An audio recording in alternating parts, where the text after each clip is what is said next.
studies, people incorporate both weightlifting and cardiovascular exercise to better the performance all around, and to either lose weight or to get stronger. However, a famous myth that has been told is that children should not practice weightlifting because it will stunt their growth and later cause health problems in their future. In a study conducted in the 1970s, the researchers were set to prove that weightlifting training can stunt growth in children. The subjects that the researchers used for the experiment were adolescent workers that were under hard labor every day of their lives. They concluded that consistent hard labor, or force on a bone, can cause injuries to the body and then lead to growth or health defects.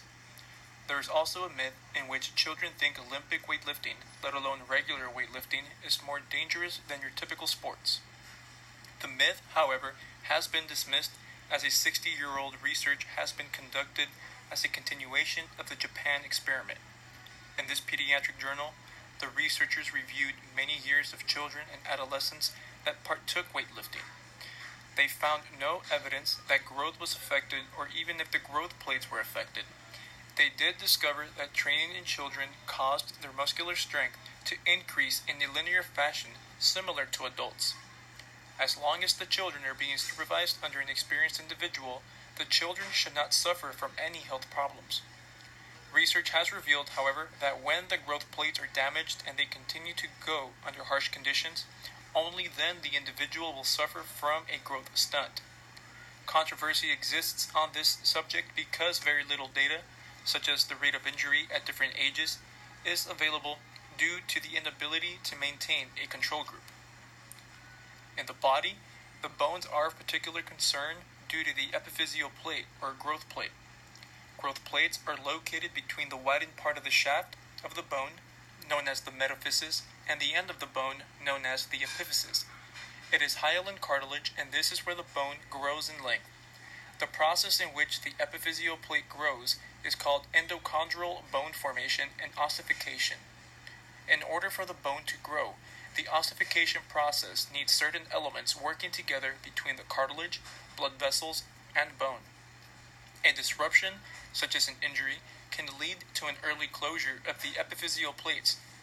Acute injuries can occur suddenly and range from sprains, strains, dislocations, or fractures.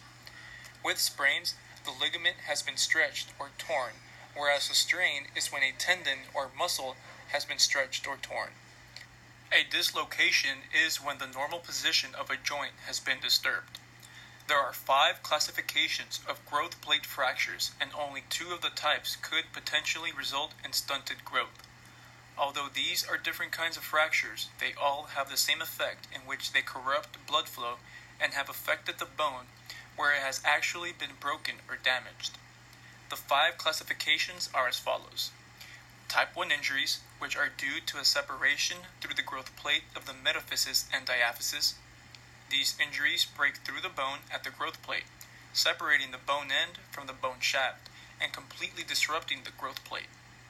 Type 2 injuries, which are breaks from part of the bone at the growth plate and crack through the bone shaft as well. Type 3 injuries are breaks that run completely through the epiphysis and separates part of the epiphysis and growth plate from the metaphysis. These types of injuries are very rare and usually occur in the femur or the tibia. Type 4 injuries are tears through the bone shaft, the growth plate, and the end of the bone. Type 5 injuries are due to a compression force destroying all or part of the growth plate. From all of these injuries, only type 4 or type 5 can lead to growth problems. Hardly ever do these types of injuries occur from weightlifting. Reports of epiphyseal plate fractures during weightlifting are due to misuse of the equipment. Lifting inappropriate amounts of weight, improper technique, and without any supervision are very rare.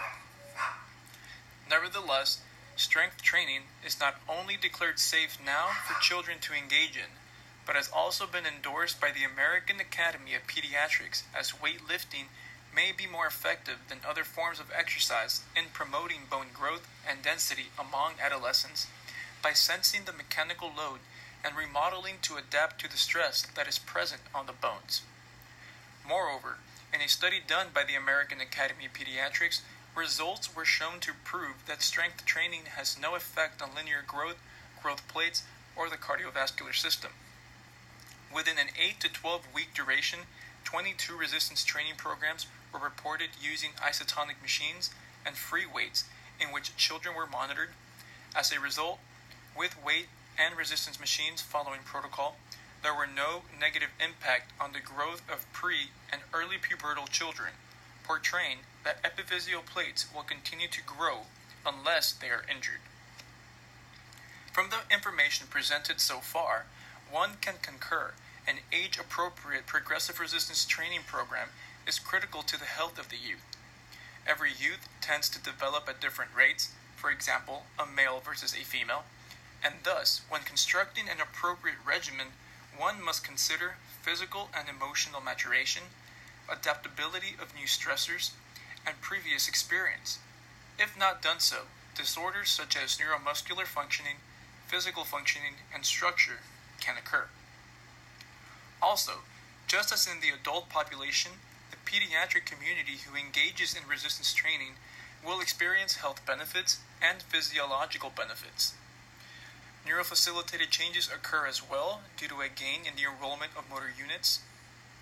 Additionally, it appears that muscle soreness, often considered a potential negative response corresponding to tissue damage, is less in the youth community than the adult population.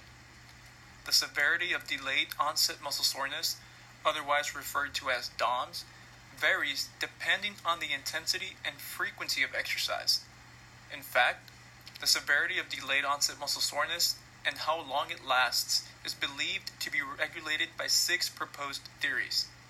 Those theories are as follows: the rate of lactic acid production and removal, muscle spasm theory, damage to the surrounding connective tissue, damage to the sarcomeres of the muscles activated, edema, which is the accumulation of fluid causing inflammation, and the buildup of calcium in the damaged sarcomeres of the muscles. The theory of lactic acid production and removal is thought to cause DOMS due to the fact that it is an accumulation of waste product which causes a negative response and a delayed perception of soreness in the body. The damage to connective tissue is thought to cause DOMS as well because of excessive strain to the tissue surrounding the muscle fibers. This excessive strain comes from the type and duration of exercise the individual engages in. The theory of muscle spasm is also thought to cause DOMS due to increased levels of resting muscle activity following exercise. Lastly, the theory of damage to the muscle is thought to cause delayed onset muscle soreness post-exercise because of a disturbance at the Z-line of the sarcomere. The sarcomere is the smallest contractile unit of the muscle. As stated previously, some physiological changes will occur in the youth who partake in such exercise. A notable change is the proliferation in augmented resistance vessel, endothelial function, and vascular remodeling. This will result in a decreased blood transit time through the vessels, allowing the body to meet the demands of the working muscles. Because of this, the body is more readily available to extract the vital components to performance: blood oxygen and carbon dioxide. Another benefit to resistance training is that it aids in refining glycemic control and improving muscle glycogen stores, which in turn will decrease insulin resistance and increase insulin sensitivity. This is especially beneficial to those who are diabetic or predisposed to diabetes, currently obese, or at risk of becoming overweight or currently overweight. In regards to a health benefit, a debilitating disease that affects us in adulthood is osteoporosis. Recent evidence has shown us that youth who engage in resistance training see increases in peak bone mass due to an increase in bone mineral calcium, which may be an effective approach in combating osteoporosis later in life. Moreover, when it comes to physical activity and chronic conditions, a chronic illness that comes to mind is fibromyalgia. Fibromyalgia is a condition where the individual feels chronic pain and fatigue throughout their body, especially in the muscles, although the way it occurs is unknown. Not only are the muscles affected through what is known as central sensitization, which is a change in the perception of pain, but also results in alterations in the pattern of sleep, mood, memory, and causes changes in neuroendocrine transmitters. There is no cure for this condition, and treatment is limited, but engaging in resistance training or any physical activity can help alleviate some of the pain. However, hard and strenuous workout regimens are not recommended. Instead, an individual may need to conduct physical regimens that are mild, since it is the best way to approach this ailment because it provides those who suffer from fibromyalgia physical benefits such as reduction of pain and an increased physical capacity. From the information presented thus far, weightlifting in the pediatric community has been noted to affect the trainee in a positive fashion.